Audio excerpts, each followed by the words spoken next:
I've always been very much into history, and I was always fascinated by bows. I started life being a Lord of the Rings fanatic, and then I did some family history, and my mother's maiden name is Archer, and so delving back into that, found out that my family heritage has a lot to do with archery, particularly in England in the Middle Ages and Tudor eras. And through that, I got into a lot of research, and I found a great fascination of these weapons of this time period.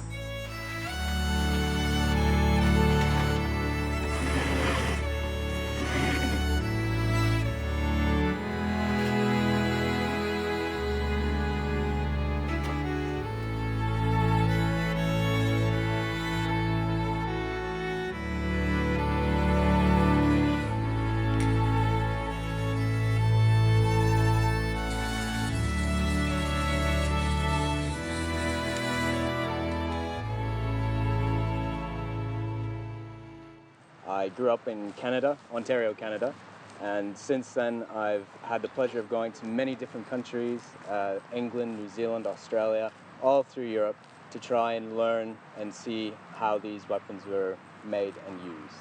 When I was looking into the English warbow and the history behind it and the communities that are around today, I found there wasn't much going on in Canada at that time.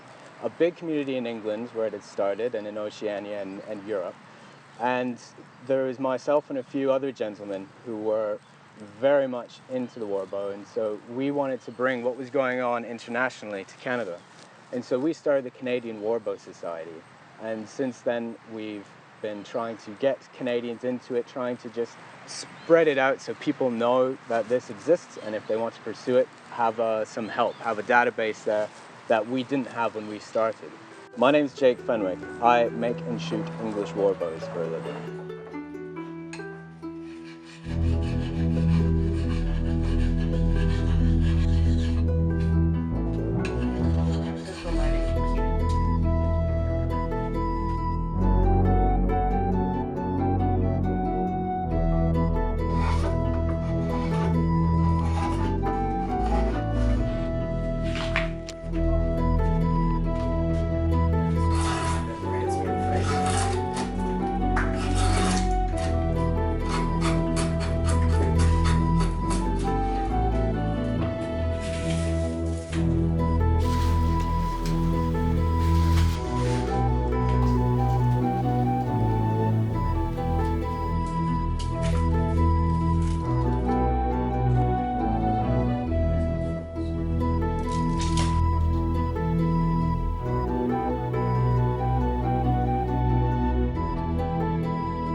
Canada has a very rich history with archery, but a very different kind of archery, more to do with Native American heritage and hunting. The English warbow is something again, that we didn't know too much about until quite recently. So there's loads of room to grow, and since the Canadian Warbow Society has started, every year we have a new influx of people interested and members. And shoots internationally are becoming more frequent, more known about, and the entire thing in general has grown significantly. And so through that we also have competitions and shoots where everyone gets together, and we just learn from each other on how to make these bows and arrows and how to shoot them, and just to try and get in the mindset of what these men who built and shot these bows back in the 13, 14, 1500s, what was going through their mind and how they did that.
English warbow is a modern term to describe the bows and arrows used in England during the medieval and Tudor eras.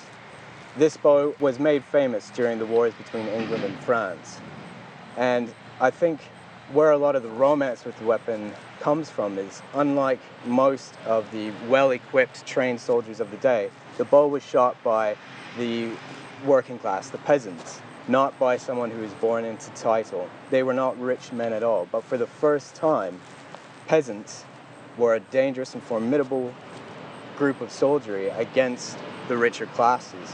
During the 100 Years' War period in particular, France had a very good arsenal of very good metal armor, due to the fact of their geographical location being near Italy and Germany, both renowned for their armor making. And to combat that, the English needed a weapon, and the weapon of choice was the bow. Now, it was almost like an arms race. So the tougher the steel became and the more sophisticated in the technology, the bows needed to adapt as well. And one of the only ways to make a bow hit harder, shoot further, and just be more powerful is to make it physically heavier to draw back, to get more energy. And so the bows became heavier and heavier. And so it's better armor quality, stronger bows, and this thing kept steamrolling over the course of the war. And by the end of it, the weapons were significantly powerful, such as the Mary Rose, which is the big one. It was only brought up in the 1980s, and only since the 80s did we have a very clear idea of the true power of these weapons and how heavy they were and how much you had to train to shoot them.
So in the Canadian Warbow Society, when shooting, our main goal is to train as they would have done back in the day. It's a very different type of training than most modern archery, which is focused in around targets or hunting. So there's a few different ways we can gauge the archer and the bow. Probably the most competitive one is flight shooting, and that's just getting a different type of arrow as far as you can. And we use different arrows, all that have been put together as examples of different arrows used in a military scenario in the Middle Ages. And so that's a very good test of the archer's skill, of the bow, so the bowyer who crafted it, and also the fletcher, the man who made the arrow. Other types of competitions that we do is the wand shoot, which is instead of shooting at a target or a foam animal, we're shooting at something very vertical. It's a stick, 2 inches in diameter. And the idea is simple, you have to split the stick. But what they were trying to do when they were training with this is get the archer into a frame of mind of not shooting at a horizontal target, where the vital organs of an animal are horizontal, but a human target, as this was used in military, so something that's very versatile.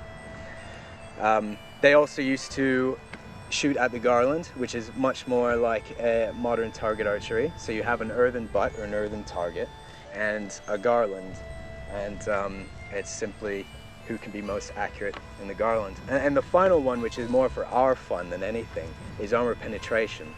And that's lobbing a nice nasty arrow like this, which weighs, this one in particular weighs about 1/4 pound, and trying to punch as tough grade steel as we can, and trying to recreate and see the damage capability of these weapons.